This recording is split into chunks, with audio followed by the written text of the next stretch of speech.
মাছের মাথা কে কিভাবে খেয়েছেন অবশ্যই কমেন্ট করে জানাবেন। মাছের মাথা যদি বাসায় কেউ খেতে না চায়, অনেকগুলো মাছের মাথা একসঙ্গে জমে যায়, তাহলে এইরকম করে একটা আলুর চচ্চড়ি বানিয়ে নিতে পারেন। এটা বানানোও অনেক সোজা, খেতে খুবই মজা। আর এইরকমভাবে যদি আলুর চচ্চড়ি হাতে মাখিয়ে করা যায়, তাহলে এর টেস্ট দ্বিগুণ বেড়ে যায়।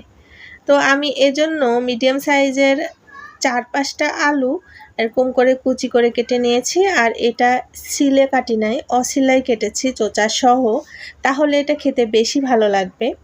তো কেটে ধুয়ে পরিষ্কার করে নিয়ে নিয়েছি। আর এখন আমি মাখানোর প্রস্তুতি নিচ্ছি। তো এখানে মিডিয়াম সাইজের ৫টা পেঁয়াজ কুচি করে নিয়েছি আর ৬-৭টা কাঁচামরিচ নিয়েছি। আর এখানে দিয়ে দিয়েছি হলুদের গুঁড়া, মরিচের গুঁড়া, জিরার গুঁড়া, আদা রসুন পেস্ট, স্বাদ মতো লবণ। তো সব গুঁড়া মশলাই 1/2 চামচ করে দিয়েছি। আর আদা রসুন পেস্ট 1 চামচ, পরিমাণ মতো লবণ, আর দিয়ে দিয়েছি রান্নার তেল।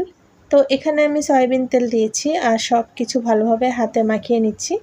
খুবই অল্প উপকরণ, কিন্তু খুবই টেস্ট লাগে এই চচ্চড়িটা খেতে। তো আমার বাসায় যখন অনেকগুলো মাছের মাথা জমে যায়, যেগুলো কিনা খাওয়ার কেউই থাকে না, আবার এতটা খুব বড় সাইজেরও না, তো এটা দিয়ে মাথার মুড়িঘণ্ট বা আলু ঘাঁটি এসব তৈরি করব। তো তখন আমি বুদ্ধি খাটিয়ে এরকম করে একটা মাখা চচ্চড়ি করে ফেলি, যেটাতে খেতেও অনেক বেশি ভালো লাগে। আর খুবই আলুর মধ্য দিয়ে চচ্চড়ি করলে টেস্ট দ্বিগুণ বেড়ে যায়। তো এইভাবে করে আমার আম্মুকে সবসময় দেখতাম যে যখন অনেকগুলো মাছের মাথা জমে যেত, তখন এভাবে আলু দিয়ে হাতে মাখিয়ে চচ্চড়ি করে ফেলতো।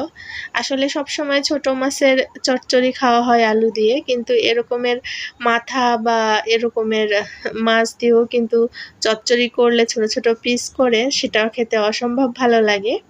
তো আমার সবসময় উত্তরবঙ্গের মেয়ে হওয়ার কারণে আলু চচ্চড়িটা বরাবরের মতোই অনেক বেশি পছন্দ আর অনেক খেতে পছন্দ করি। তার ফলে এই রেসিপিটা তৈরি করে খাওয়া হয় মাঝে সাঝেই। তো ভাবলাম আপনাদের সঙ্গে শেয়ার করি।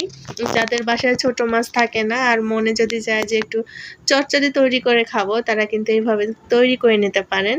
আর পরিমাণ মতো পানি দিয়ে এখানে আমি রান্নাটা বসিয়ে দিয়েছি। তো হয়েই গিয়েছে। পানিটা যখন নিচের দিকে চলে যাবে, তখনই কিন্তু চচ্চড়ি হয়ে যাবে। আর যতটা পানি দিয়েছি এটাতে সুন্দরভাবে আলুগুলো সেদ্ধ হয়ে গিয়েছে।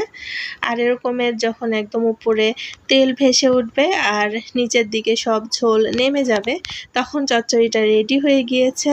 আর এটা খেতে কিন্তু গরম গরম ভাতের সঙ্গে দুর্দান্ত টেস্ট লাগে। তো আমার চ্যানেলে নতুন হয়ে থাকলে চ্যানেলটা সাবস্ক্রাইব করে দেবেন। আর ফেসবুক পেজ থেকে দেখলে আমার চ্যানেলটা ফলো করে নেবেন।